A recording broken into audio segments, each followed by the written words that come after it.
আসসালামু আলাইকুম। Hi everyone, সবাই কেমন আছেন? আলহামদুলিল্লাহ, আপনাদের দোয়া আমি অনেক ভালো আছি। আয়াত মমস ব্লগ দেখার জন্য সবাইকে স্বাগতম জানাচ্ছি। হাই এভরিওয়ান, আজকে কিন্তু আমি কেচি, ফিতা আর কাপড় নিয়ে বসে গেছি কাটার জন্য। কারণ আমাদের যে হলুদ আছে সেটার জন্য আয়াতের জন্য চেষ্টা করব কিছু একটা বানাতে পারি নাকি, মানে ড্রেস, তাহলে আমার সাথে ম্যাচিং হয়ে যাবে। সেই উদ্দেশ্যে এই যে কাপড় কেটে নিলাম, উপরের পাট, নিচের পাট, আর এই হয়েছে কুচি কাপড়। এটা কিন্তু একটা টুকরা কাপড়, আমার বডির থেকে বের হয়েছে সেটাই কিন্তু। তো সেই টুকরা কাপড় দিয়ে জয়েন করে দিয়ে তারপরে একটা ড্রেস বানানোর চেষ্টা করব যাতে আমাদের সাথে ম্যাচিং হয়ে যায়। এই যে আমি কিন্তু উপরে আর নিচের পাট একসাথে কিন্তু সেলাই করে নিয়েছি। এটা কিন্তু বুকের পাট। এই যে দুই পাশে লেস লাগিয়ে নিয়েছি, এই যে নিচ পর্যন্ত এটা উপরের পাট। আর পিছনে চেন দিয়েছি, কারণ বাচ্চা মানুষ জানেন তো, বাচ্চাদের গলা যদি আটকে যায় মাথা দিয়ে তাহলে সেটা বাচ্চারা কান্নাকাটি শুরু করে যায়। এই দুশো করেই চেন লাগিয়ে দিলাম। আর এটা গলার উপরে কুচি দিব, মানে গলার সাইডে, এই জন্য কুচিটাও তৈরি করে নিলাম। এই যে আমার কিন্তু চেনও লাগানো শেষ, বডিও মোটামুটি শেষ হয়ে গেছে। এই যে কুচিটা, এই যে দেখছেন পুরো কুচিটাই কিন্তু আমি লাগিয়ে দিয়েছি। আসলে ফিনিশিংটা লাস্টে হবে তো, এই জন্য বাকিটা আপনাদের আমি পরে আবার দেখা দিব। এই যে মোটামুটি কিন্তু আমার ড্রেসটা কিছুটা মানে বোঝা যাচ্ছে যে আমি কী বানাতে চেয়েছিলাম।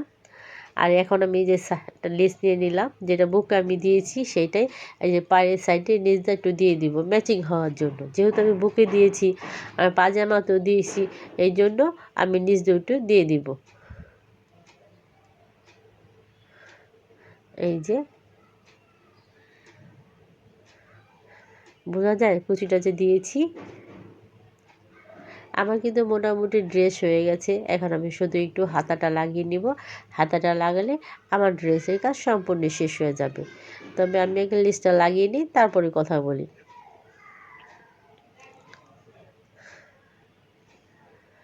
আমার ড্রেসটা কিন্তু মোটামুটি লেস লাগানো শেষ, সব শেষ।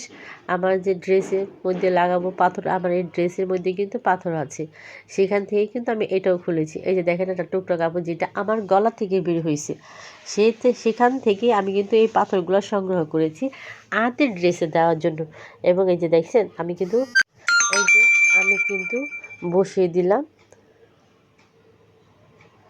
সবগুলোই আঠা দিয়ে, পাতেটি দিয়ে ওগুলো আমি একটা একটা করে হাতে লাগিয়ে দিলাম ড্রেসটা সুন্দর হওয়ার জন্য, আর আমার সাথে ম্যাচিং করার জন্য, যাতে আমার সাথে আমার মেয়ের পুরোপুরি ম্যাচিং হয়।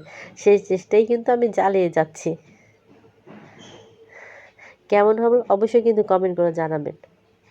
এই যে আমার ড্রেস কিন্তু সম্পূর্ণ রেডি। এই যে গলার ডিজাইনটা তখন হয়তো বুঝতে পারেননি, এখন যারা আছেন তারা হয়তো বুঝতে পারবেন এই অবস্থা দেখলে। এই যে সম্পূর্ণ ড্রেস, এই যে আমার আয়ের সোনা। আমি নিচ দিয়েও কিন্তু একটু পাড় দিয়ে দিছিলাম, যেহেতু ড্রেসটা এরকম হবে সেই জন্য। আর বাকি যে ড্রেসটা আমি পুরোপুরি যখন আমি পরাবো আর সোনাকে, ওইটাও ভিডিও আপনাদের সাথে আমি শেয়ার করব যে কেমন লাগলো। তবে আপাতত এইটাই থাক। আমার সোনার ড্রেস কেমন হলো অবশ্যই কিন্তু কমেন্ট করে জানাবেন।